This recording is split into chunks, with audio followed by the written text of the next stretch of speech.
Sa ibang balita, sumuko na po sa PNP-CIDG si Denise Cornejo na wanted sa kasong serious illegal detention na isinampa ng TV host actor na si Vong Navarro.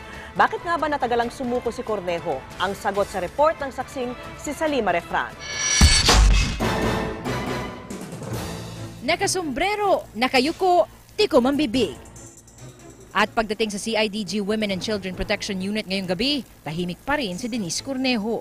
Habang kinukunan ng fingerprint at mugshots, hanggang dalhin sa PNP Medical Legal para sa medical exam.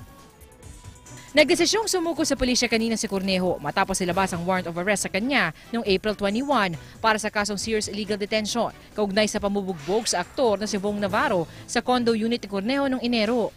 Gabayan niyo po ako at ang pamilya ko, protektahan niyo po sila. Bago sumuko, buong araw nakasama ni Cornejo ang kanyang pamilya.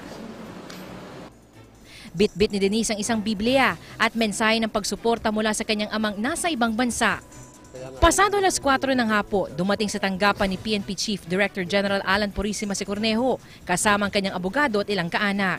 They deemed it wise na isurrender na lang sa PNP. Pero wala namang, sinasabi natin, wala namang diferensya ko sa NBI, wala namang problema. Pareho naman silang law enforcement agency ng government. Ayon kay CIDG Director Benjamin Magalo, nagpalipat-lipat ng lokasyon si Cornejo batay sa impormasyon mula sa kanilang tracking team. Gusto lang niya siguro mapag-isa rin. Gusto rin niya siguro mapahiwalay dun sa mga kasamaan. Kaya siguro nag-decide siya na pumunta sa Philippine National Police. Alam mo, ang titingnan mo dyan is kung saan ka ba komportable.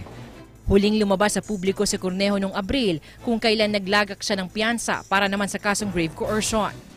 Sabi ni Cornejo sa GMA News, hindi raw niya binalak na magtago ng matagal sa batas. Hindi raw siya sumuko agad dahil sa mga banta raw sa kanyang buhay at sa kanyang pamilya. Bukod kay Cornejo, nakakulong na rin para sa kasong serious illegal detention ang mga kapwa-akusadong sina Cedric Lee at Zimmer Ras. Ako si Salima Refran, ang inyong saksi.